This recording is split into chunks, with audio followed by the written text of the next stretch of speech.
quite what I thought this would be. Oh, well, I'll fix it later. Hello, hello.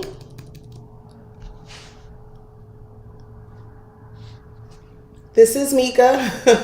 I am jumping on. Oh, I didn't even remember hitting that button. Wow. Anyway, this is Mika, Leap Taken.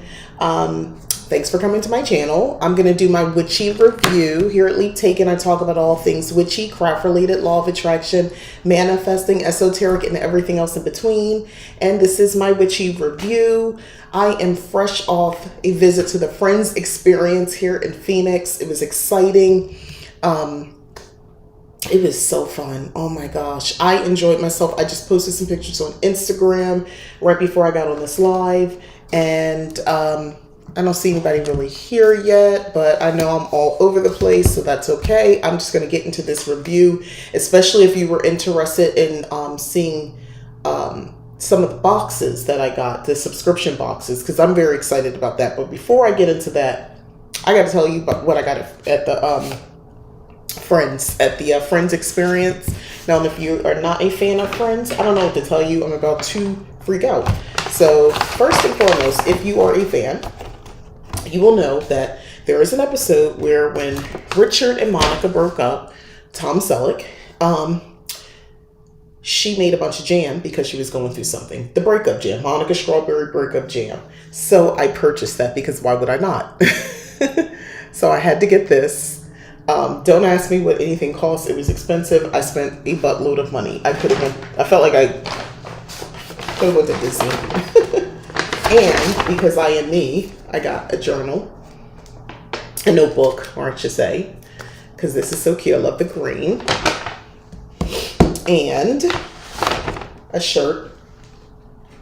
Ooh. Excuse me. I knew that was coming. I got this shirt. Boom. Central Perk. It's green. It's so cute. So cute. And it says Friends Experience on the back. So that was fun. Then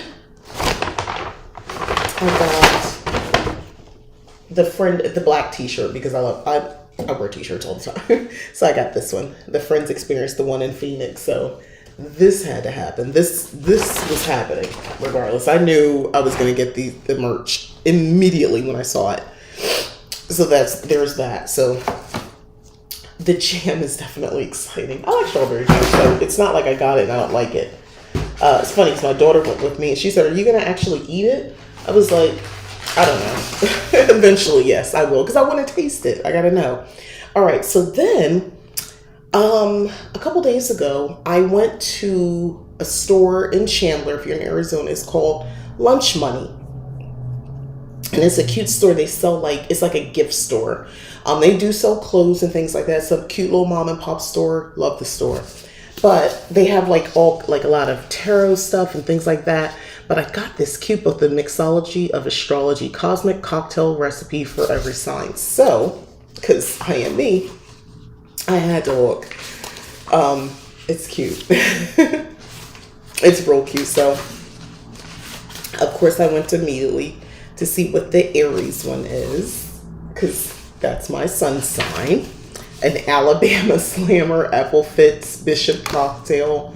I mean, honestly, I think they're kind of on because I love Amaretto. Alabama Slammer, it has Southern Comfort, Slow Gin, Amaretto, orange juice. I would drink that. Some maraschino cherry, orange slices.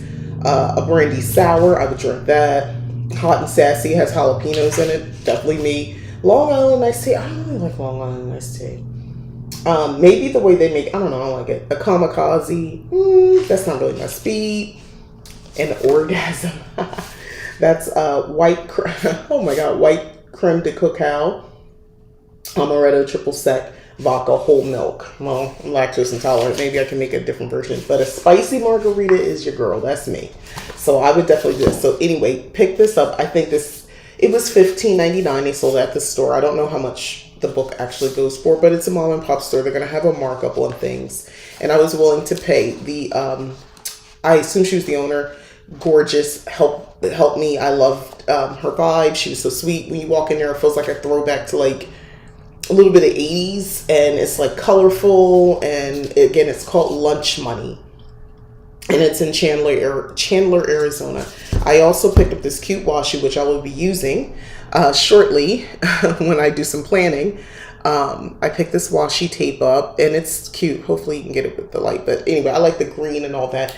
It was $5. I know this is probably expensive for some people for washi, but again, I like to support local stores, especially when you're selling like witchy stuff. Yeah, crystals, incense, all kinds of stuff. But it's not just a witchy store. It kind of felt like a throwback store. It was really cute.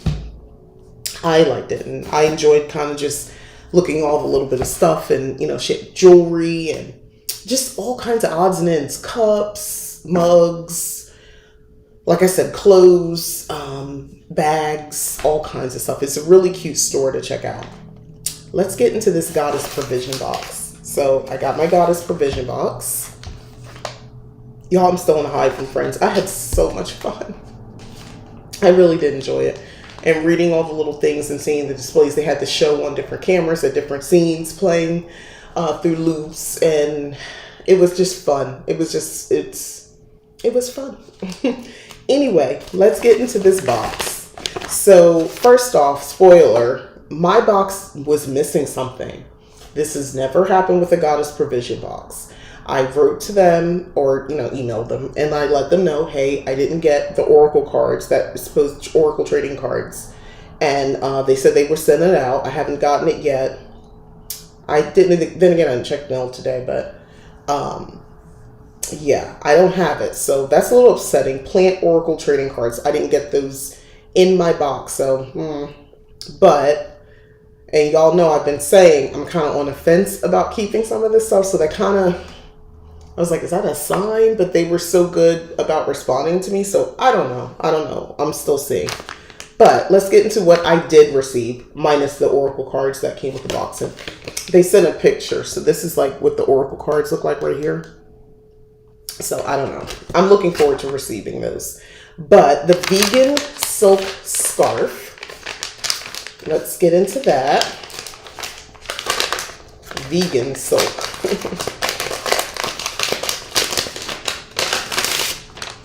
So there's a silk scarf. And I saw on their Instagram, it was like, first of all, it's a beautiful scarf. This is so pretty, right? Isn't this gorgeous? This is a very pretty scarf. I like this a lot. So let's just start there. But they're saying, oh, you can wear it as a head covering or something like that on your head, or, I don't know what I'll do with it. I don't really wear scarves on my head. I could. I mean, I know I'm going on a bit of vacation soon, so maybe, I don't know. I'm thinking about how I can incorporate the scarf into that. The next thing is mugwort. They get me. Now, I just bought a gigantic amount of mugwort. Edible, that's actually edible as well, or I should say consumable. But yeah, it's always good to have a little bit more, so this works out. So I got that. And the theme, by the way, is Midnight Garden for this Goddess Provision box. Now, this is something I found exciting. The Lilac and Willow Spring Haze candle. Here's what the front looks like. And then that candle behind me smells so good. Oh my gosh. I forgot what it was called, but it smells so good. And I did something very irresponsible. I left the candle on when I left the house. Why is this on it? Can't get it open. Anyway, I left the candle on, and I'm really kicking myself about that, but all was well. Look at this. So it has herbs in it, fresh herbs. So it's, it's a cute candle. And it smells beautiful. Lilac and willow. Yeah. And it says here, welcome growth and rebirth with this hand-poured soy candle scented with jasmine, plumeria, orange, and lime. Carefully burn in a safe place. Carefully. Hi, Dylan. Hi. Thanks for coming. So I got the all right. I'm not going to bother even putting this all the way back on.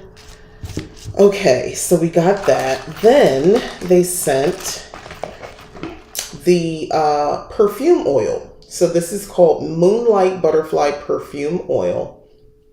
And the ingredients are jojoba oil, sunflower, coconut oil, essential oils of geranium, rose, patchouli, orange, and ylang ylang. So you're supposed to roll directly onto the skin. I smelled it and I did enjoy the smell. It's very herby, but very witchy.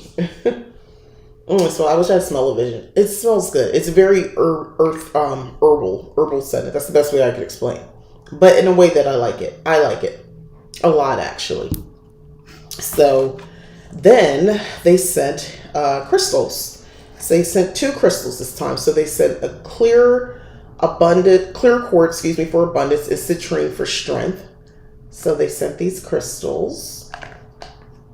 I'm not gonna bother taking them out of the thing. And I'm supposed to have the cards, which I don't have because they didn't send it in the box. I don't know how that happened. Like I said, this is the first time. How long have you been on live? Oh, I just started 12 minutes ago.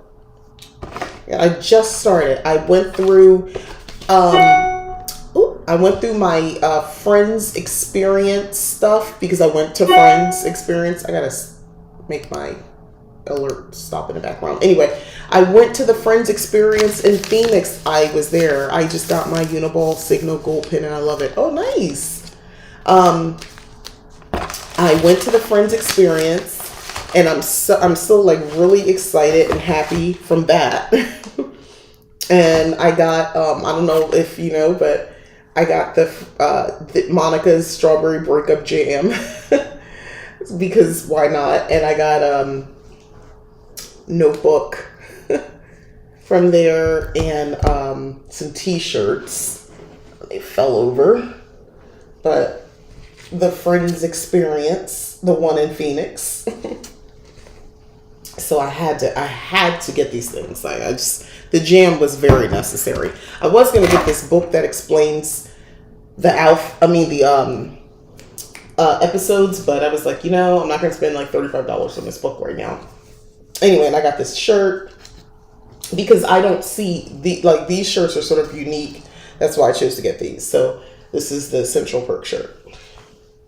So I had to get these things. I was so excited with my purchases, by the way.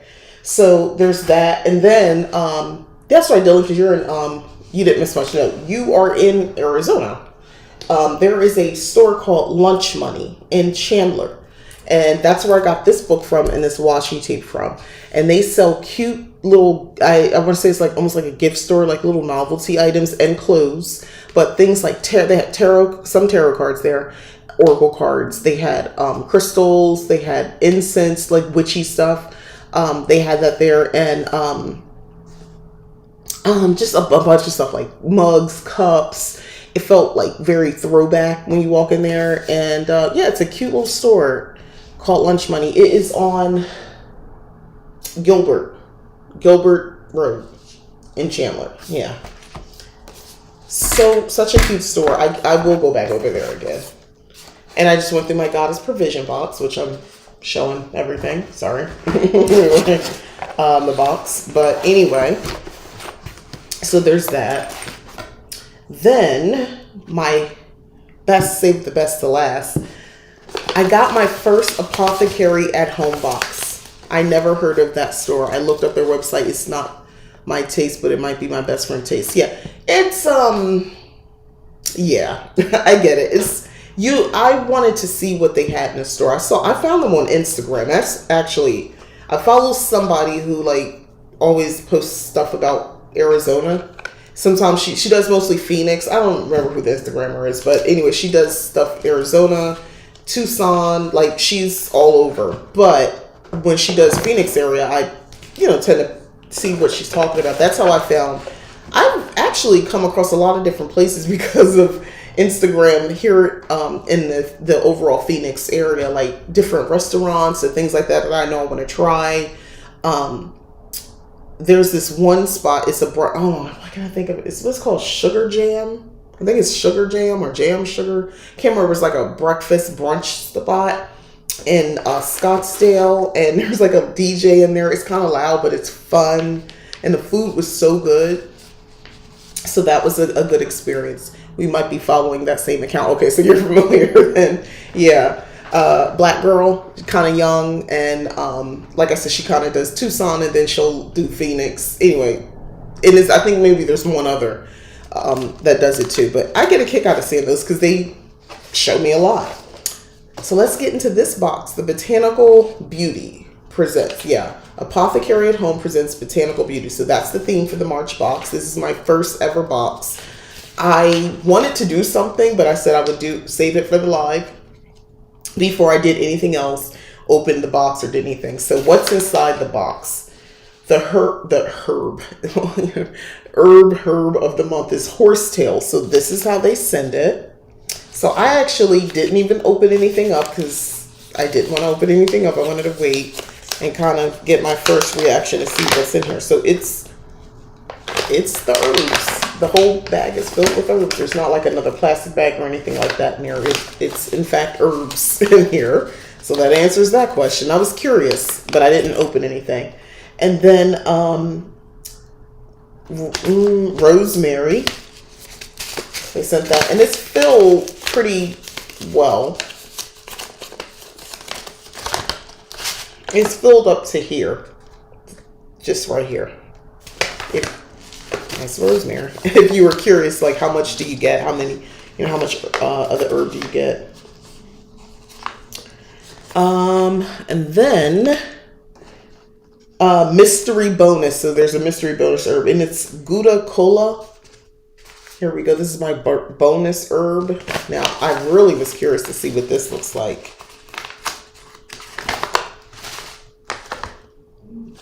Herb. Anyway, if you didn't know what that herb looks like, if you can get a little lighting. Trying to, that's, hopefully you can get a little light on that. It's just So, then, so they send you the herbs. So they're the 3 herbs that they sent me, right? Then, rosemary seeds for planting, which is exciting. Wild Joy Experience. Oh, well, I'm going to follow that. Thank you. Yeah, I mean, especially with the weather, it's nice out. You want to, like, I know me, I want to go places. I want to kind of do a little bit more exploring. I came to Arizona, I realized in 2019, like May 2019. So I was here, and then there was the pandemic, and then in 2020, and then 2021 is an extension of 2020, and now there's 2022, and I feel like I'm now going to have my experiences. So anyway, here are the seeds, and it says, germination takes 10 to 14 days. So I will be planting this, and most likely I'll do a video with this because I love doing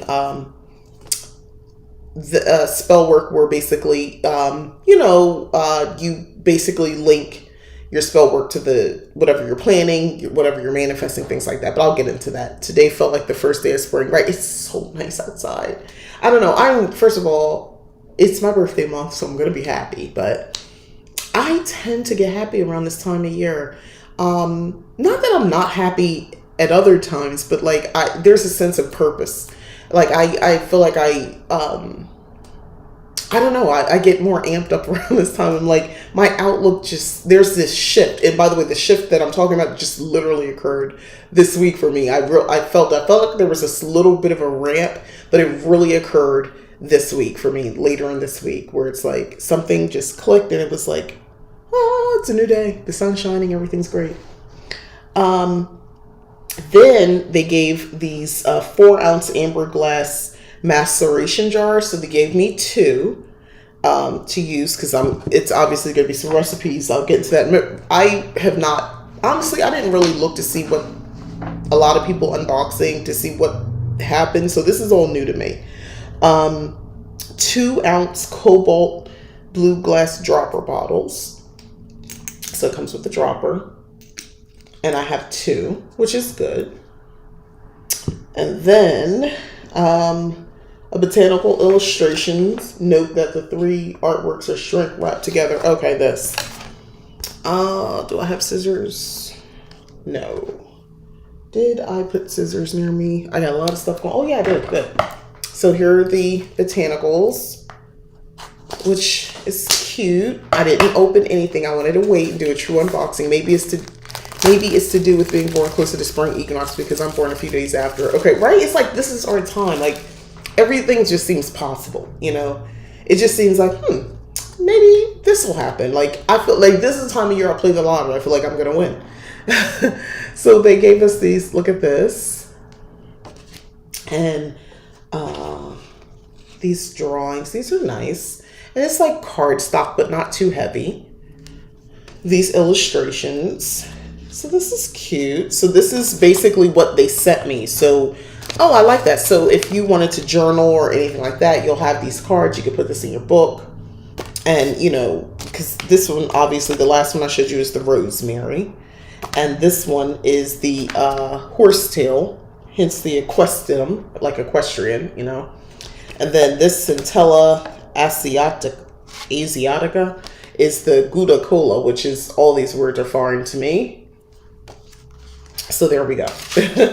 So that's good because that's a fun project for me to do. Then there were some extra stickers, which I think is cute. Feels that way except for when it hits the hundreds in early spring. Well, we're gonna stay focused on how nice it is now. It's like in the 70s. I have my window open. It's so pleasant right now. I do not want to focus on 100-degree weather. I was thinking on like, how am I going to deal with that this year? Because it changes, you know, it changes how you move, how you function when you're outside. Like you don't want to go outside. It's too hot. I don't know. And anyway, what is this? Yeah. Bonus gift, Good Morning Beautiful Essential Oil Towelette. So it's basically a moist towelette. This is an interesting thing, but I guess to wipe your hands off after you do some gardening. Hair Stimulation Tea by, what is it? By the Loose Leaf. Where's that at? Oh, right here. So this is good. And I can use this even with my locks. So this is some hair stimulation tea. And they tell you how to use it. So yeah, Herbal Blends community driven. They tell you how to steep it. But yeah, so this tea, I'm actually very excited about this tea to see so it's got organic peppermint, everything's organic, horsetail, rosemary, sage, nettle, and oat straw. Well, that'll be interesting. And then compostable cornstarch based packing peanuts. Okay, and then they gave me, they didn't say, yeah. Oh, yeah, reusable muslin cloth straightening bags. So, you know, I've needed something like this for a minute, so I'm actually glad I have these. This is exciting. So I have the straightening cloths as well. So that's everything that came in a box, right? They give you a journal. This is the book that it comes with for the month. So each month I say I'll get a different book. Now I had printed out, because they gave it to me in an email, I guess, to read it earlier, but I realized I also opted to get the book, so I don't know if I need to change that, because but I kind of like having it printed like this too, so I don't know. Maybe I'll do like a traveler's journal where you put this, maybe I'll do that. I don't know, I'm trying to figure out how I'm going to arrange this and keep this going, but they give you a journal activity. What is your favorite part of your appearance and why? What does beauty mean to you? What was the last beautiful thing you witnessed? And then they go into a conversation about herbs and the skin. So a little explanation behind, I guess, why certain, understanding skin types and herbal actions, then herbal hair care. Okay. Some general recommendations for healthy hair. It's not recommended to shampoo hair every day as it strips hair of natural oils. Well, yeah. I don't know if I need that tea. Yeah. And then nails. I'm trying to see, where is this going? Herbal actions, adaptogen, stress. Okay, alternative, rosemary starter monograph. I'm not sure what I'm looking at. History folks, so you're telling me about rosemary. Take your monograph further. That project ideas. Finally, I was like, what am I supposed to do with all this stuff? Choose your own adventure. Below are some projects you can make this month using ingredients in a botanical beauty box. So there's a simple tincture option. Simple means 1 herb per tincture. Okay, then there's the acetum hair rinse. That's where you're using all 3 herbs. Infused oil treatment for hair and scalp. Recipe on page 19. So for that one, you're using all the herbs. Infused oil skin serum. Well, that might be interesting. So you're using just the rosemary and the Gouda Cola. And herbal infused witch hazel. So the herbs and low alcohol witch hazel. Okay. How to make a simple tincture, folk method. All right. So they give you some ideas of what to do with this stuff. Okay. How to make an infused oil sun method. How to make an herbal. And then they break it down. Okay. Great. Herbal acetamol, herbal vinegar. So raw apple cider vinegar and dried herbs. And then they talk about the bonus herbs. Rosemary hydrosol. Hydrosols help to balance skin pH. It can be used as a natural makeup remover. Well, that's interesting. Wait a minute. Adds to bath sprays. Okay, so to make it, you need a large stock pan lid with any holes, vegetable steamer, glass bowl, distilled water, rosemary, ice. Okay. Green clay cleanser. You're going to need some ground oats for that. Facial and under eye cream. I like that. Distilled water, aloe vera, and I just got an aloe vera plant. Have you ever created sun tea before? Yes. When I was a kid, my mom. Yeah, we used to do stuff like that. Aloe vera, a few drops of essential oil, vitamin A or E. I have that. And a half ounce of grated beeswax. I do not have that, so that's good to know. Facial steam for dry skin. And there's some other herbs that it doesn't come with that you can use. And then there's the facial steam for oily skin. Video resources to learn more about the topic. Start rosemary seeds indoors. Okay, so there's like, and then a study checklist for hobbyist, student, apprentice. All right. Well, that's nice. And this other booklet is just welcoming. Let me see. How do you use the box? Make teas and experiment with herbs at your leisure. Peruse the included study materials. Do a plant meditation with each herb. Try out the medicine making projects. Plant the seeds in your home or garden.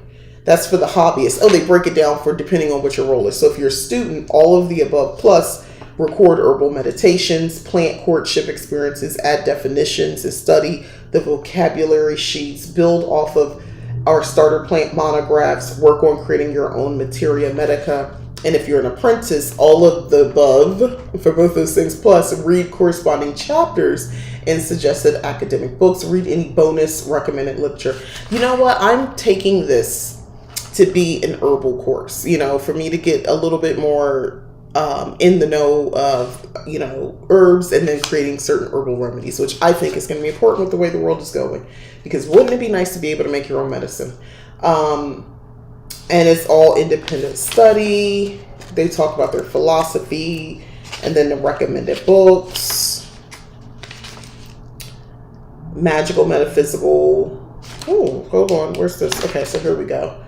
Oh, they even have okay, so they address that. Because this, a lot of more witchy channels I noticed talk about this, so I'm glad to know that they're not like just representing themselves as, no, we're just like how Mountain Rose does. They don't talk about the witch, but I know a lot of witches buy their herbs and things like that. They're expensive, but I know they buy them.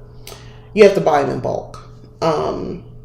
That's pretty cool that it has different skill levels, right? That's what I thought too. I was like, I really like what I have so far. And I'm glad because I just bought another shelf, like that white one right there. I have one for my other side, and I think I'll just have all my herbs and things on there too. So let me see. Here's the magical / metaphysical books they recommend. A Druid's Herbal for the Sacred Earth year. Cunningham's Encyclopedia of Magical Herbs, Scott Cunningham. Yeah, Flower Essence Repertory, Evolutionary Herbalism, Healing Magic, and The Wiser Concise Guide to Herbal Magic. So that's good. Oh, and then they have some miscellaneous books. The Four Agreements is one of them. Okay. And then they give recommended materials, optional additional materials, a French press, a dehydrator, blender, juicer, crock pot, a guide to plant meditations. I was wondering about what that meant, plant meditations. So perhaps the best ways to learn the language of herbs is to listen to them.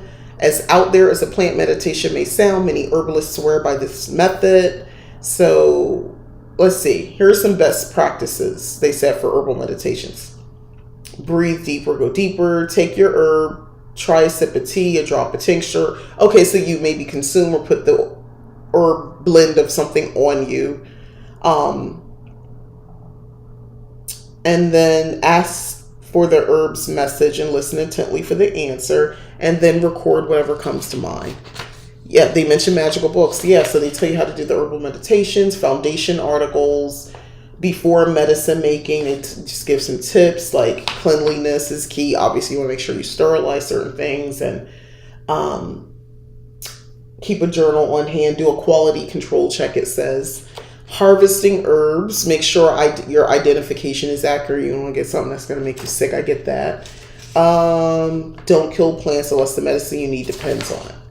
And then there's a vocabulary study sheet. Oh my gosh, a beginner's glossary. So they give you some vocabulary words. And look at this.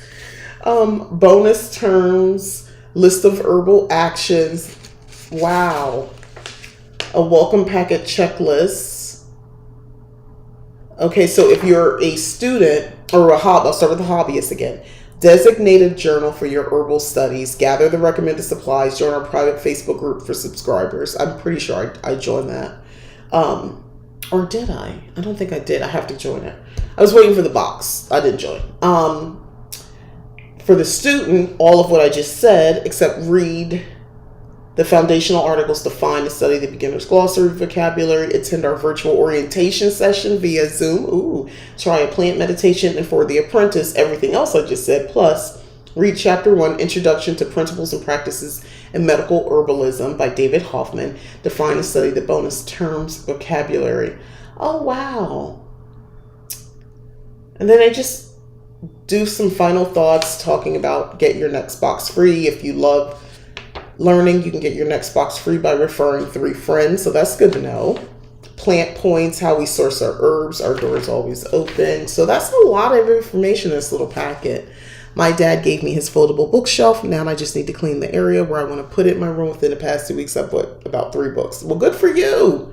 Good for you. Listen, I have a library and it's very obvious I will have to purchase another bookshelf. I have a very tall bookshelf just in a hall outside my door here, and I see I need to get some more, but that's another story. This box is kind of cool. I really look forward to using this and doing some planting. I actually am going to need to run a Lowe's to get some soil. But they do add a health disclaimer in here as well, which, I'm thinking with consumable items and things like that, it makes sense, right? Now I just need to read them. Yeah. That's also something important. Read them. And you know what? I like highlighting sometimes or try to take notes and things like that, things that resonate and stand out with you. At first when you read certain things, you feel like you want to almost copy everything, and maybe you do, but I know some things I do like to highlight because it stands out to me, and I feel like I may need to go over that again, or something may occur and I might want to, revisit that theme. So sometimes highlighting helps, or putting like a Post-it note, one of those arrow ones, the thin ones. I put those on certain pages on some of the books that I read. This is not all books. This is usually, these are the ones that like really stand out to me. There's certain books that I've read over the years that like you never forget those books. You highlight your books too, yeah. Where you don't forget. Like it's something about those books where I don't know, that information just made so much sense. It spoke to you. I don't know. There's not a lot of books where the entire book is like that. You might get a chapter or there's just this one part in the book that stands out. But I've had some witchy books where it's like, whoa, you're speaking to my soul. Do you know me? How do you know that? Or you're saying to yourself, that's what I say. So this apothecary at home, I think it's not cheap. It's not. It's like about $50 a month. I'm going to tell you.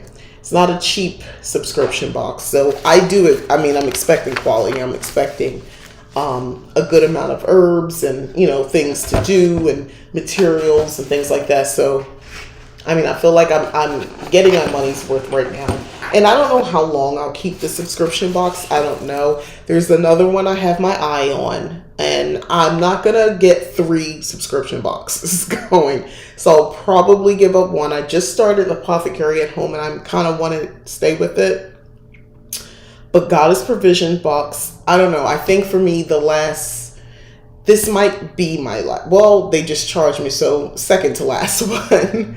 Because I didn't make up my mind. Sometimes I have imposter syndrome when I buy books because my dad has said to me many times, you just buy the books just to seem smart and then don't read them. Oh, well, here's the thing about that. Sometimes, I mean, I buy several books at once. I'm not reading all of those books at the same time. And sometimes it takes, especially when I do for my Kindle Unlimited, because it's very easy to kind of collect, right?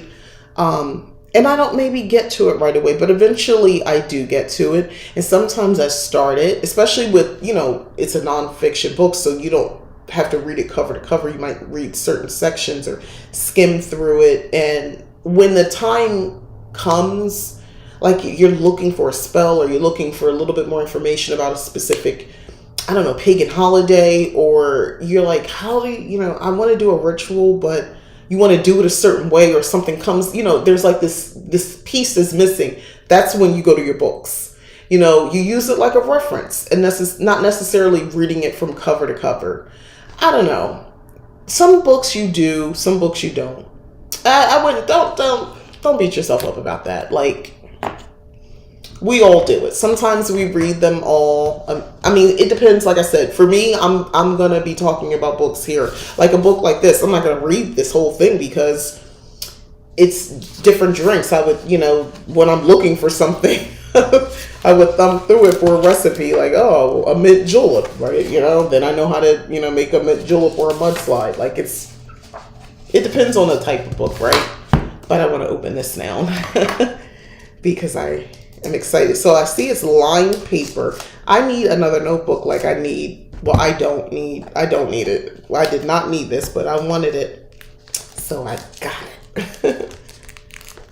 I an advocate of purchasing books, especially, you know, these spiritual books. And you know what? Eventually you'll read them, and eventually you'll realize that some are obviously going to be better than others. Some of it is like, you feel like it's just regurgitating the same information you've heard in videos or you've already read elsewhere. And that's just how it is with some of them. Look at the inside. All right, so it is lined. So it's like a diary. Oh my God, look at this page. If you're not a Friends person, you don't get it. But for me, this just like makes me so happy. It makes me so happy. Anyway, in the back, oh, I'm so excited about this book. I'll find a use for this. Eventually, I mean, I buy a bunch of notebooks and I don't use them all right away either. My dad probably thinks all books are supposed to be read cover to cover, but one of the new books I got is more of a workbook journal. Yeah, I mean, I have books where, and I'll come back to it and I'll look at it. And I realized, I'm like, dang, I really want to get to this. And I'll get distracted and then I'll come back again. Like, it's not that serious. Like, you know, it's life. Sometimes things happen.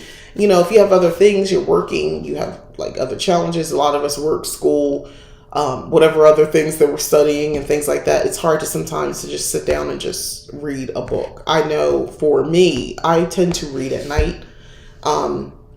It's like one of the last activities I do before I go to sleep. I'll read, and like last night, for instance, this is just like what I call pleasure reading. It's a fiction book, and it's a good story, and it's a series that I'm reading, and I love it, but I fall asleep every time I start reading.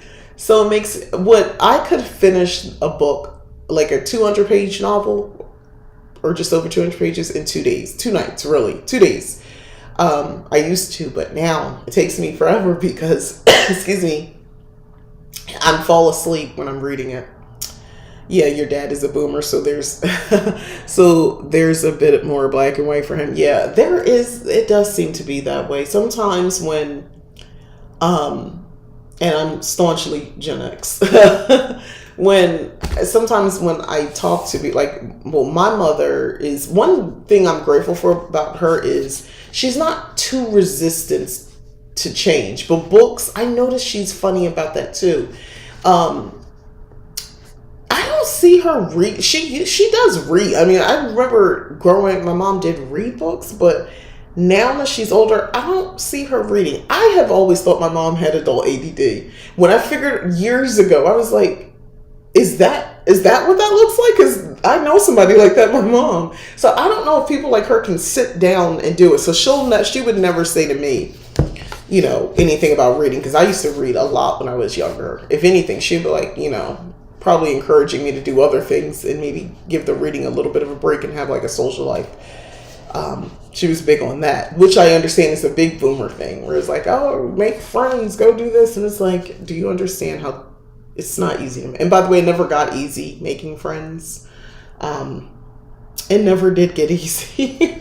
I know people said it's easy, or they made it seem like people like my mom and her age, they made it seem like it was so easy to go out and just make friends. Just life in general. If you notice sometimes the way boomers talk, you just get a job and you just do this and you buy a house. And I'm like, none of that works anymore. Everything you just said doesn't happen like that for most people.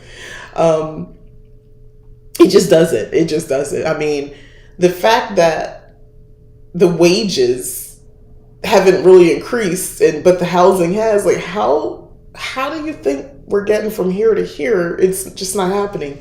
You guys bought like houses out of a Sears catalog. Like, come on. Yeah, they used to Sears catalog. That was a thing. At least in certain areas. Yeah, when you become an adult, it gets harder to make friends. Man, I thought it would be easier. I really did. I thought that people were more. I used to think that people would be more mature, and then people will always say, when I was, I was always told, "Oh, well, you're mature, they're immature. That's what it is." And I was like, "Oh, well, eventually we'll all catch up, and then it'll be easier to talk to." And then no, it's not. Yeah, it's mostly their fault. It's yeah. It is. It can be hard, and I think tying it into the witchcraft communities specifically, when you want to have friends or just some like-minded people so you can bounce ideas off and just feel a connection to, for people who kind of believe some of the stuff that you believe in, it can, you want to have some, especially if you're new to this, or even, I mean, yeah, I want to say especially if you're new to this, it can feel a little isolating. Of course, there's the internet and things like that, but sometimes it's nice to like be able to just, when you want, call somebody up and say, hey, I got this book and, I read this, and if they're reading it, it might encourage you to kind of get into it and you can talk to them about it. And, that's kind of cool. But, as we get older, it's difficult to sometimes do that. And then I know back in the day, I was that newbie. So I'm speaking from experience, and I sought out in-person groups, and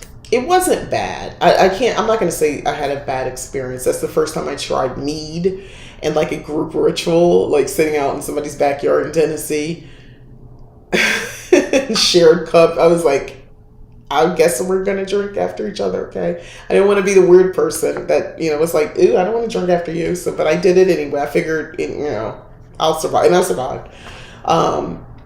But I had that experience, and it was nice. I did this spiral walk ritual thing as well. Like, we were in like this park, and it was so glorious and wonderful. And I had those in-person experiences for like rituals. And then, yeah, I did enjoy it, but I didn't feel connected enough to continue to stay around them.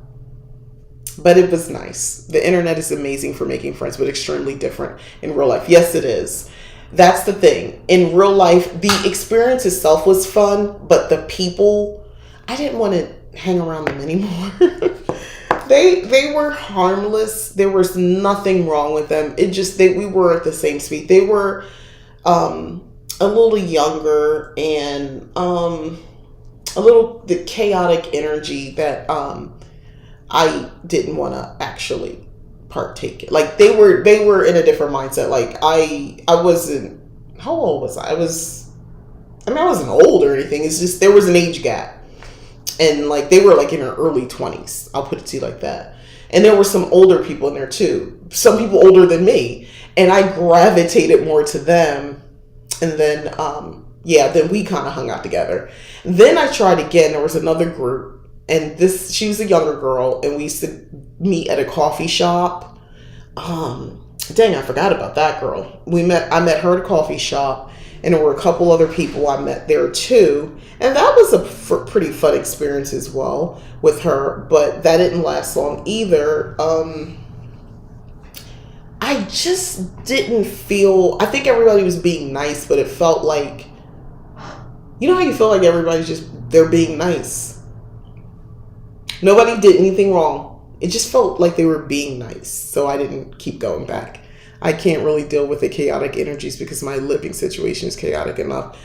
Yeah, I can definitely agree with that. I understand. Mine, I'm at a place, mine is not. So when you do get your peace, the last thing you want is to introduce anything that could disrupt your life in any way.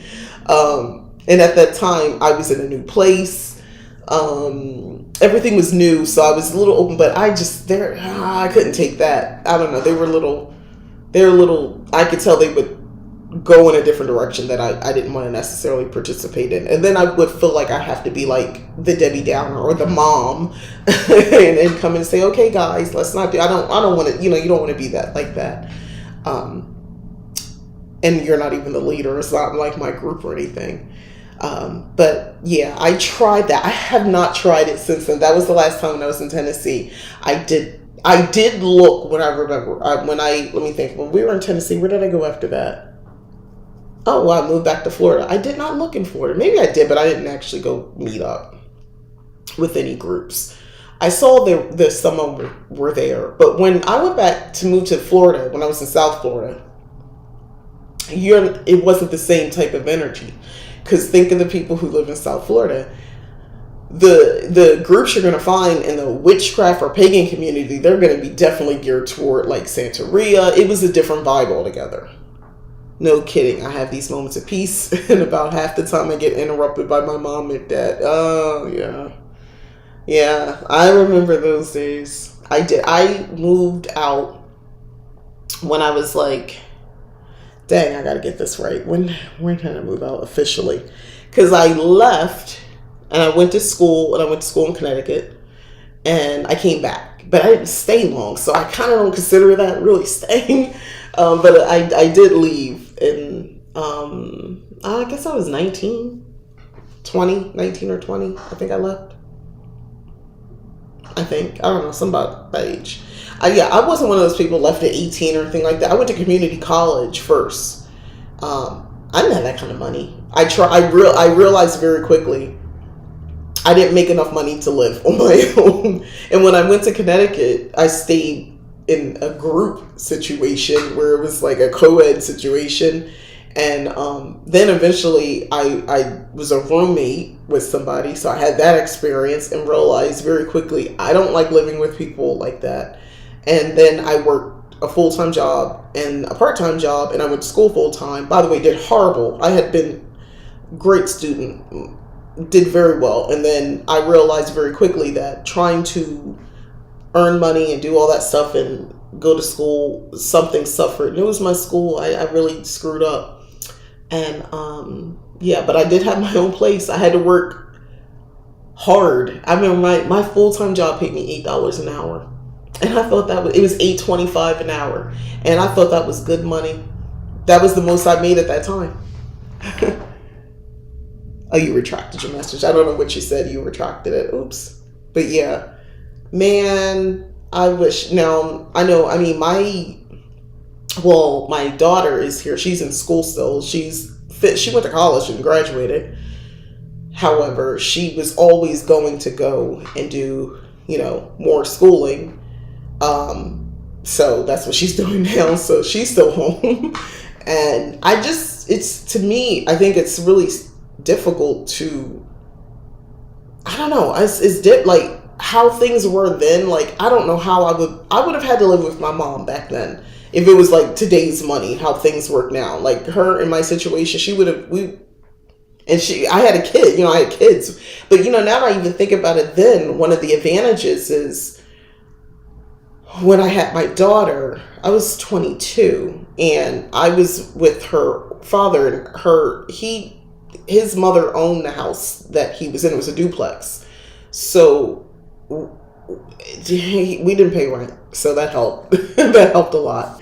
I really want kids, but helping my parents make me not want to have kids. Oh, I know that they're different, but still, yeah, it is. It's different when it's your own. But it sounds like in your situation, the biggest thing I would probably be looking for is just when you can just kind of just be by yourself for a minute, and then kids will come, maybe down the road. Just have that experience of just like peace in your own space. Trust me, I know. My mom, I was starting with the adult ADHD because I used to feel like this woman, she would have like, and I think she's still a little bit like this. She would have the radio on loud, TV's on. She would be working on a project, cooking dinner, talking on the phone, going outside. If the weather's nice, she was like doing something in the yard. And like she'll run the vacuum. Like it was just a lot happening all the time. And it wasn't just me noticing this. Other family members were like, why is this so loud? What's happening? I just felt like there was always stuff happening all the time. You could not just relax in the house. And because of that, for me, I keep it very quiet and chill. Sometimes I like to have music because I am her child, and I'll do that. But it's like one or the other. We can't have all these things happening all at the same time. I can't have that much chaos and noise. But it's usually, I like a nice, calm, relaxing vibe in my house from growing up like that. And that wasn't like a one-time occurrence. That was my life. That's how it was growing up. And my mom is also somebody who kind of likes company. She liked people in the house all the time. Which I am not that way. So yeah, growing up and it's their house. What are you going to do? You got to, do things the way I would. And there's no such thing as staying in your room, because if it was something she wanted or wanted me like to talk to somebody or, whatever, you had to leave your room. I love dogs, but when I move out, I'm going to have a puppy dog for about the first 6 months because I want to experience being alone for the first time in my life. Yes. Let me tell you, on a kind of same note, because my children are older, a lot of people I know my age, for instance, are like, oh, you should get a dog, And I was like, no, I don't want to be responsible for anybody. I have been responsible for people for most of I said I had my daughter at 22. I mean, come on. I've been responsible forever with somebody.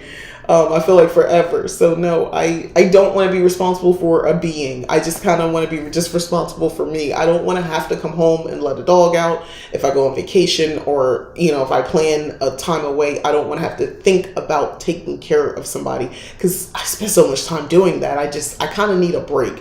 Eventually, maybe, but right now I need a break. It's nice to just not have to worry about cooking dinner and, making sure people are fed and all that sort of stuff. Hey, Tesha Clayton says, is she a Gemini? I'm assuming you talk about when I was talking about my mom. Nope, she's a Capricorn. Dylan says, it might be difficult because it would be my first time, but I feel like I need to experience it for myself kind of on a soul level. Yeah. Listen, if I will say this, and I will scream it from the mountaintops, protect your peace. Protect your peace. Protect it. Oof. That is one thing I know. Peace, man, without it, you could feel like you could feel like you're just spinning out of control. I don't like feeling out of control and chaotic.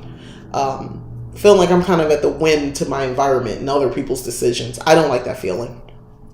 And sometimes being in situations like that can grate on you after a while, and you kind of feel like that. So, try to stay grounded, definitely do grounding rituals and things like that in the meantime until you can, get your situation the way you really want it. But it's very difficult out here. I know that. Like, the rental market in this area is crazy.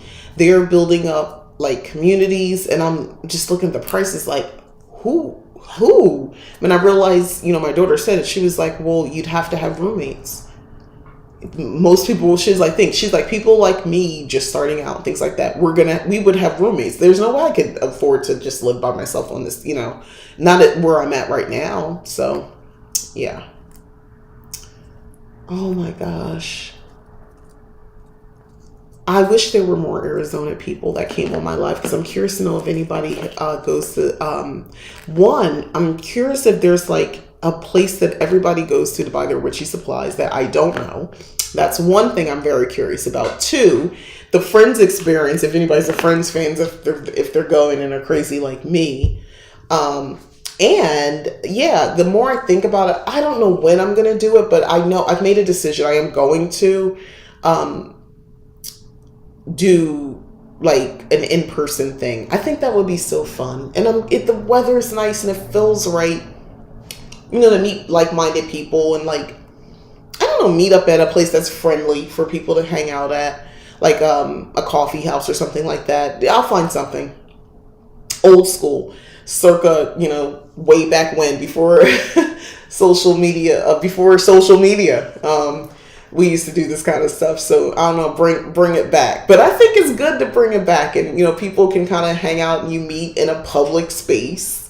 And, you just hang out and you just meet people who happen to call themselves witches or whatever they're called, whatever you're calling yourself, but something under the pagan umbrella. I think that would be really fun.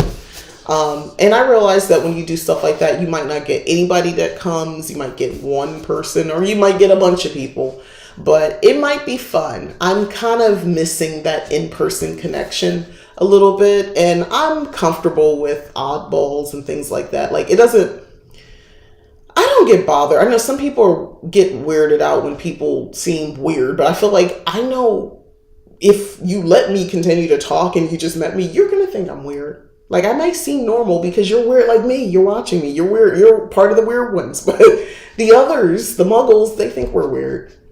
My idea at the moment is when I make enough money and I move out, I would like to live at the Muse Apartments for a year and then buy my own land, rent up in North Arizona. I don't know what the Muse Apartments is, but it sounds like a plan.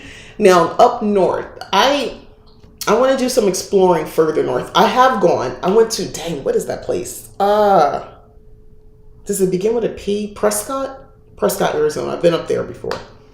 So I can experience living in a big city, but also experience living in nature. Yeah. I like the idea of it. Some of the things that kind of threw me off was I don't want to feel isolated. But I do like the idea of seclusion at the same time. So I struggle with that. I don't know. I'd love to visit. Tisha says she'd love to visit Arizona. It's this. If you're going to visit, this would be the perfect time. The weather is beautiful. It will lure you into believing, oh my God, this is so it's just such a comfortable temperature. You can have your windows open. And depending on how your body temperature runs, you can have your windows closed. Like, it's just so chill right now and comfortable. Weather-wise, it just lulls you into believing that it's like this all the time. And then one day it's like 100 degrees. And then the next day it's like 110. And then it's the nighttime and you're like, how is it 117 degrees at night? When the first time I saw that, I was like, I think it was like 112 or something. I was like, how can it be 112 degrees at 10 o'clock at night? That does not seem normal. I've been to Prescott, Payson, Flagstaff, and the Grand Canyon, but it's been over 10 years since I've been up there. I've yet to go to the Grand Canyon. Now, I have driven to Vegas quite a few times, so I could have easily stopped over at the Grand Canyon, but I had not. But I think I might be going this year because, I don't know, I got to double check. A relative of mine who lives in Philadelphia, she's planning a trip to the Grand Canyon, and I talked to her and she was really not sure about who was coming with her and all that sort of stuff. And I was like, well, if you tell me when, You know, I could kind of just join you on that trip because I haven't been yet and I'd like to go. So I don't know. I'm already planning my next trip after the trip I'm about to take. My friends and I used to say on a regular hot day, Satan is farting in your face. Yeah, it's the heat. You know, I don't want to get into the conversation about the dry heat because people talk. This is beyond some dry heat stuff. Like the heat, the best way I can explain to you how hot it feels is when you open up an oven that's set to 425 degrees and you put your face close into the open oven and you know how you get that heat and it's like, ooh, a little singed a little bit on my face. Yeah, that's what it's like. But all around you, all over your body. It's just, it feels oppressive. It feels like you could barely breathe in it. And then if you sweat, on those really hot days, it feels like the sweat evaporates before you really sweat. It's a very interesting place. I've never understood what dry heat meant. Yeah. Well, as someone who moved here from Florida, it would feel wet. So it's, the air had moisture in it. You know it did because you could feel it on your skin.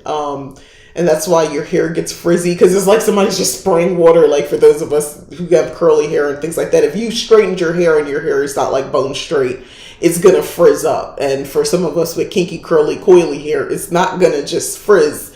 First, my hair would frizz and then shrink. Skinny people are so lucky during the summer. Man, they get hot too. They get hot too. But yeah, with more mass, more body mass, it is that. That's why I said, just you stay in the house. You go out either early in the morning, right? Or you wait until the sun goes down. It's still hot, but at least the sun isn't, cooking you like a hot dog in one of those things in a convenience store. That's what it feels like sometimes. It just, when I think dry heat, I think of the oven. I think of that. It also feels like radioactive waves coming from the sun, which I guess it is. It feels like I'm being microwaved when I walk outside on a very sunny day.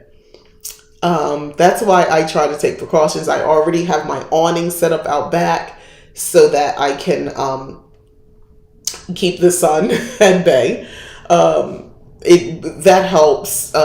Proper shading around your house is very necessary, whether you're in a house or an apartment, because it's the difference of the temperature in your house, because your air could be on, it could still be like super hot inside your house. Because I had that experience the first time we moved into this house. Is I underestimated the sun situation. The last few days it's been pretty windy and I love it. Yeah, it's been nice. It's, to me, wind sometimes I like to stand outside and like in front of the house. Nobody knows where I live. I'm cool. Like, it's not a big deal. Like, nobody's noticing I'm doing this. But I stand out there, and when it's like really windy, and I kind of just, it's that shower ritual thing where it's like you're being cleansed. And I feel like nature is just like, whatever energy that's on me, I feel like it's just pushing it off me. It's going out with the wind. The last few days it's been pretty windy, and that was the same thing. Yeah, I love doing that sometimes. It can be very spiritual. Like, if you really want to release some emotion, like for me, whether it's kind of just bring things up on the surface, sometimes you might get emotional, even cry or something like that, or it's just there, and just bring it up to the surface and just let it sit there. And I just, in my mind, the wind is just taking it off, taking it away, so I could just like have some reprieve, just some peace, some time to not be like overwhelmed. And I do that I don't do this enough. It's not windy all the time, but when it is, I really should take more advantage of that. But this week, I don't know, maybe that was part of my turning myself around this week, because I felt like this week, I don't know, I felt like everything, I don't know, if everything just feels so light and airy. And maybe it was the wind. My bedroom is on the west side of the house, and it's usually the hottest room. Oh, hottest room at night. Oh, wow. Yeah. Block out the sun. I know for me, yeah, because my bedroom faces the back, so that awning is everything. Because if I don't do that, that heat will store up all day, as you know, and then at night, it's not comfortable. Like, it's just not comfortable to sleep in. and the rest of the house will be cold. Like the air is on, and you're like, why is it hot in this one room? I discovered that the first year here. That was hard. That was brutal. Oh, you visualize that too. Just the wind. That's a great thing. You could do the same thing with rain. I don't know about here, because if you hear rain when you first go out, you're going to be dirty. Think about it, because all the dust in the air. So when it rains here, to me, unless it like consistently downpours, it's just dirt. It's just dirty water coming out of the atmosphere. That's what it appears to me. But yeah, if you don't mind, you could also do the same thing. Just kind of just let the rain, just pour down on you and just release whatever you want to release with it. It's the same concept using, nature. I plan on employing all of these methods except for the rain, because I hope it doesn't rain when I go on my trip later this month. I'm going on a birthday trip. I'm calling it a goddess retreat because I'm going with another goddess, a best friend of mine, and it's her birthday too. And we are taking a nice little trip out of the country. Last week there was this freak spot of rain in our area, so I threw out my trident to absorb the energies, but it only rained for about 3 minutes. Hey, made 3 minutes of energy. And wait, it rained. Yeah, did it rain? The rain here is so weird to me and confusing. Unless it's like pouring, I really don't even notice it half the time.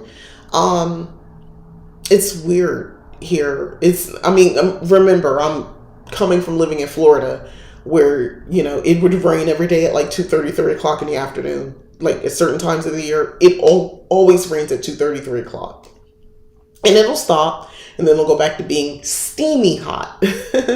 Thank you for telling me to have fun. I appreciate that. I'm looking forward to that. Yeah, I'm gonna get do some. Well, I'll be doing some fun witchy things there while I'm away as well. So that'll be fun.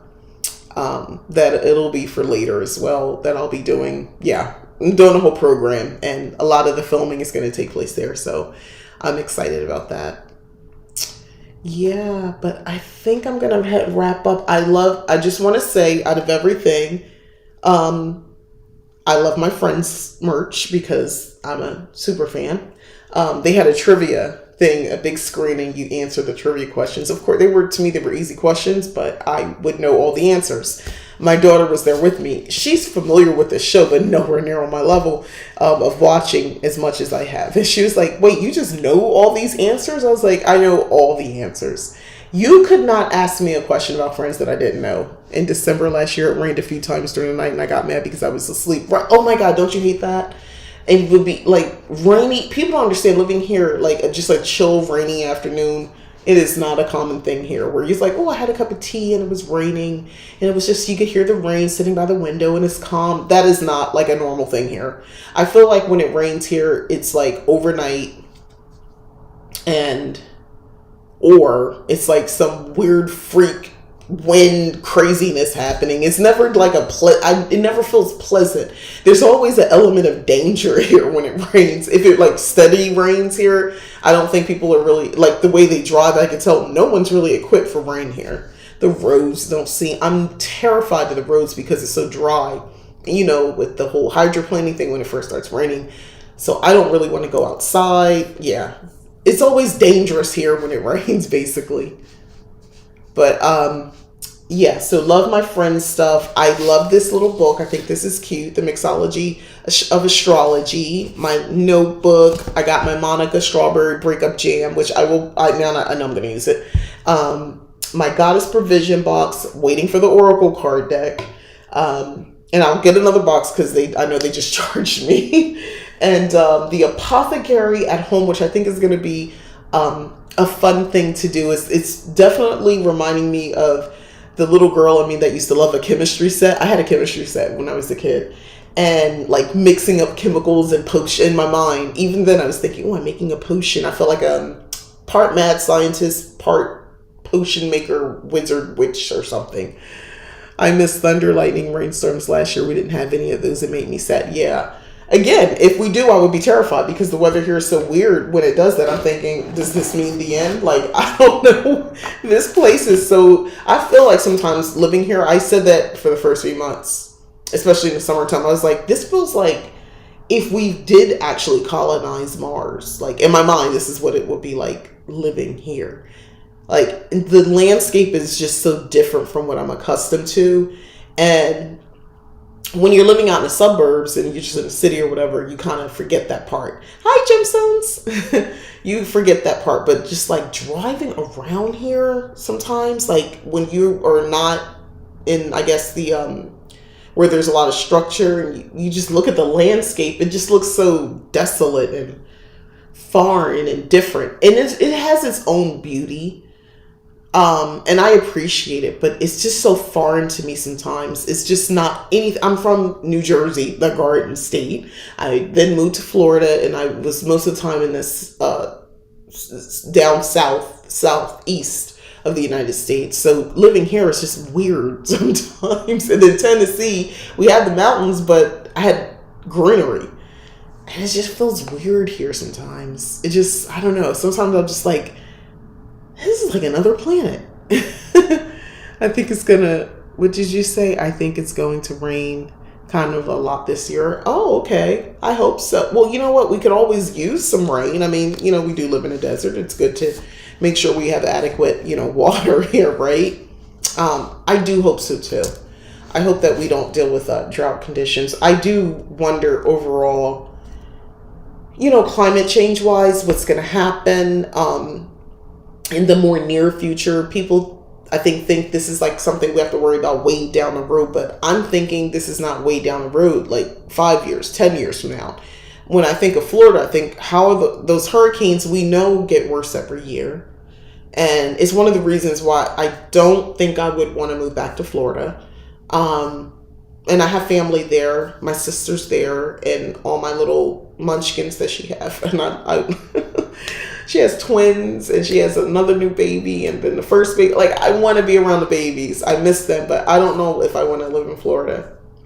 And she's in North Florida. So maybe not as bad as South Florida, but I don't know. But I think about the hurricane situation and I know it's projected to get worse. So that really concerns me. And then living here, the drought situation. And I, supposedly over time, this may not be a land that we can really live in. And the way that we live in it now.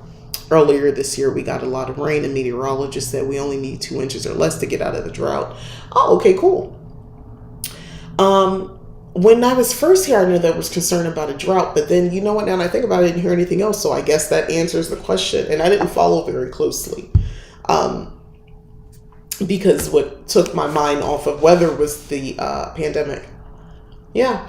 I just realized, I was like, what was I thinking about? Oh, I don't know, surviving the pandemic 2020. That's what changed everything. Isn't it crazy how when you kind of, like, we're now in 2022 and here, for instance, we're definitely not, there's no mandates on anything, about anything for a mask or, you can kind of just walk around and do whatever, pretty much here in Arizona.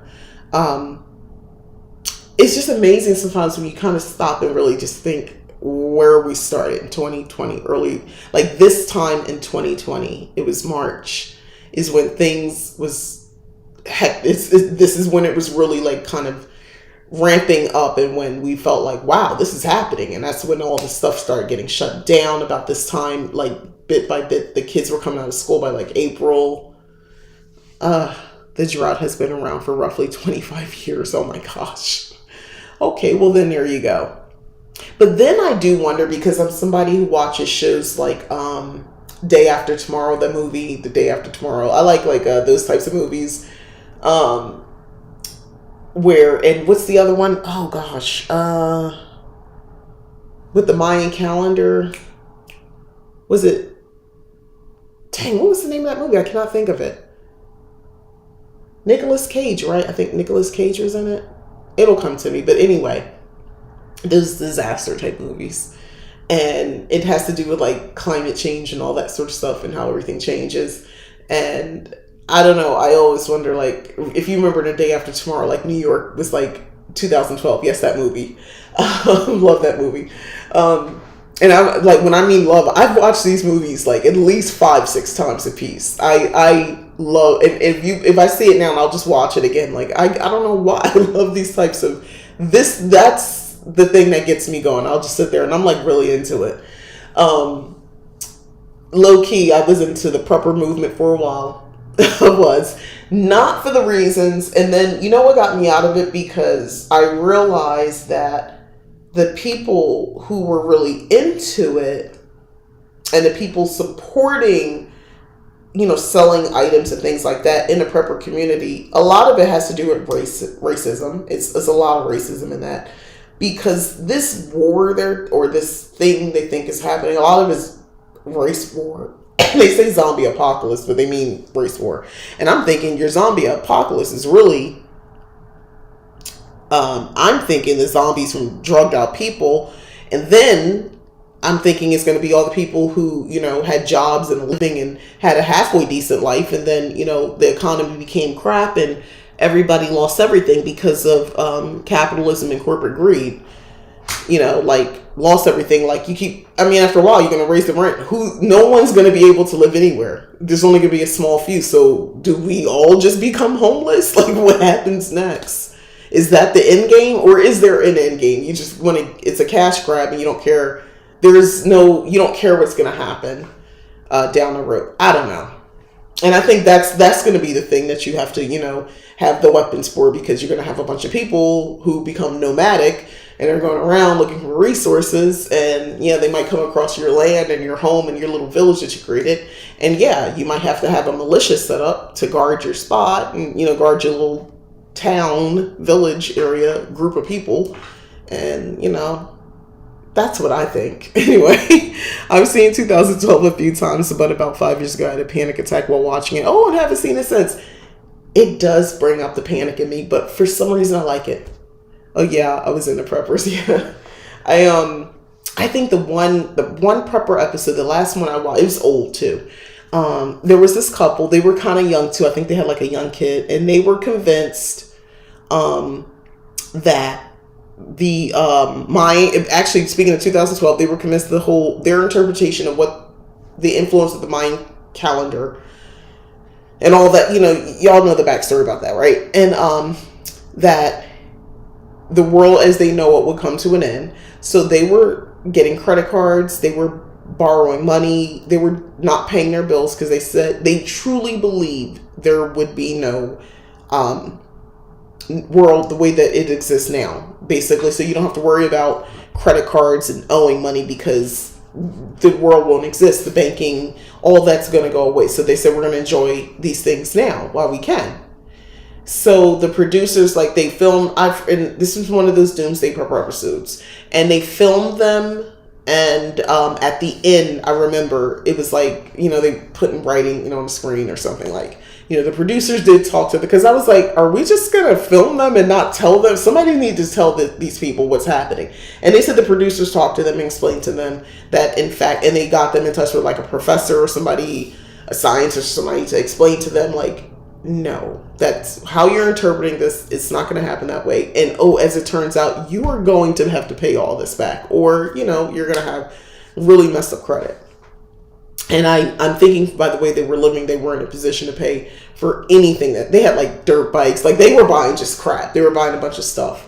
And I think there's probably a lot of people who were like that. I know in my time, the biggest scare was the 1999 for the year 2000. 1999, the whole craze with that thing. People got freaked out because it was like, oh, the computers are not going to be able to, I don't know, do something, calculate the year 2000, and it would be chaos and all that. And in fact, nothing happened. San Andreas is a good movie. That I like that one too. The old couple that hug each other because they know that they're going to die brings tears to me. And I feel love, but I also, the buddy anxiety coming, but I focus on love. Yes. Y2K, yes. I was a part of that. Okay, quick story. So I was married at that time, my first husband. And we're young, right? I mean, I'm not that old, so I'm young at that point. And he was one of those people who was disappointed that nothing happened. He was. I was there for it. It's not like what I think. I watched him. He was like seriously disappointed that nothing happened because he went out and he purchased all these canned goods and he purchased all this stuff and we were like kind of, you know, struggling. So we could only shop at Save-A-Lot at the time. So he bought all, and I hate to say, I didn't want to eat. Who wants to eat Save-A-Lot canned goods, you know? I was like, well, if you're gonna get canned, can we get the name brand stuff at least? Like, it's not that expensive. And he was just buying a bunch of just stuff because he just knew the world was gonna end the way we knew it. Yes, he was disappointed. So the funny part of this story, because there has to be something funny in life, I try to find something funny in these ridiculous situations that sometimes I'm in, is that it's the next day, it's New Year's Day, right? So we have a baby, and I'm my daughter, and I'm doing my life now, or she's a kid, not really a baby at this point, toddler. So it's time for me to feed my toddler like a regular mom on a regular day on New Year's Day, regardless of the fact that, you know, he thought the world was going to end. And he seemed very disappointed. And I was like, maybe we can crack open one of these cans and I can make something. And I said, I noticed, I looked around. I said, where's the can opener? And he was like, well, I said, you bought like 30 cans of food and you never bought a can opener? And in that moment, because just being with somebody who was so crazy about Y2K, I laughed so hard. He got, and I probably also made him mad, but I laughed so hard. We did own a can opener, and guess what? It was an electric can opener, because, you know, they thought the electricity was going out, the power grid. He was convinced. He was listening to this radio station, and they were talking nonsense. You know how we do now on the internet, and you have these conspiracy nuts and all the craziness? Yeah, it was just on radio. So he would listen to that certain radio stations. They would talk crazy stuff, and he was like into it. Just like we have now. Not much has changed. It's just on a bigger scale. We have more, it's more accessible now because it's on the internet. No, he was like seriously disappointed. He wanted something to happen. But I had a good chuckle. And then I called my friends and we talked about it, and they thought it was just as funny as me that we had like 30, 50 cans or something like that. I forget how many. It was like a ridiculous amount of canned goods of cheap Save-A-Lot food that we would normally never eat, by the way. And no can opener. So if something did happen, I don't know, use a knife. Off topic, but I bought a basket from neighbor's yard sale. Now I'm going to put all my magical supplies that I take outside of it. Oh, that's a great idea. Like, yeah, magical picnic. That's a great idea. Ooh, I like that. You know, when I go out back, maybe I might take that from you. I really might take that from you and create it kind of on the go when you go outside, whether I go out front or I go out back, kind of like your magical supplies. And I could tie it into an Easter basket. Thank you. You gave me a fun video at Craft Idea. I like that a lot. You know what? That's coming. That's happening. It's in the vault. It's going down. I'm doing it. Thank you so much for that idea. And on that note, I'm going to end it here. That is a great, seriously, thank you. I love that. On the go witchy basket for not so much, I mean, if you are traveling, but you know, light traveling, you're not like getting on a plane or something. You're going to a specific location. You could put it in the back of your car, or you could, just go out back or wherever you're going. If you're just going to the park or something like that, and it has all your supplies in it and make it really pretty and cute or magical and witchy. I'm thinking of making a video of what things are in my basket. Yes. That's what I'm saying. That'd be a really cool thing. I can give some ideas. So that'd be nice. I'm glad you said that. I'm taking that. I hope you don't mind. I like that idea. One, I'm going to use it for myself, but I think I'm going to share a video of me doing that. Because this is the perfect time of year to do it, because there's going to be a lot of baskets available because Easter's coming. So great. I don't even know when Easter is. Is Easter in April? I don't know. I don't obviously celebrate Easter, so I'm not really sure. I know it's either late March or April. I'm just not sure. But I'm going to end it here because I actually do want to go get some. I really do actually want to plant the rosemary that I have here, and I need to get some potting soil for some other stuff. Thank you, Dylan. I'm going to get some other stuff too from Lowe's, some gardening things. I'm really expanding my home garden, so I'm excited about that. And I need my inside home garden. And outside, I do have something growing. The one flower, it's flowers, and it's so pretty. And it's so pretty. But everything else I can't salvage, so I need to go get some potting. So I didn't get it last weekend, but I will definitely go get it now. I was thinking of stringing 3 through fairy lights on my basket. Oh, that'll be nice. That'll be really nice. Oh yeah, really decorate it. Yeah, because if you, let's say you want to take it out at night, it's not during the day. That's actually, thanks again. That's an even better idea. Yeah, I like that. All right, so I'm gonna go, and I might be taking a trip to the Dollar Tree as well, thinking with your basket idea in mind for some supplies, some additional supplies. All right, well, thank you everybody who came and who's watching this. I do appreciate it, and if you watch this on a replay, I appreciate you as well. I am going to go and bask in my pictures from my friend's experience and probably post some more stuff on Instagram because I took loads of pictures. Thanks so much for watching. Don't forget, if you are interested in joining Leap Taken membership, go ahead and hit the join button. I do have a short little video that breaks down like the different levels of membership. If you're also interested in any of the services that I offer, please check out leaptaken.com. I offer different types of readings, mentorship programs, a level 1 and level 2. And I also have a monthly subscription as well, where I send custom readings to you that are centered around the full and new moon cycles. All right, so that's it. So I'm going to go. You're welcome. And you too, you have a great rest of your day as well. All right, bye. Thanks for watching. Oh, don't forget to like, subscribe, and share, and all that stuff. All right, bye.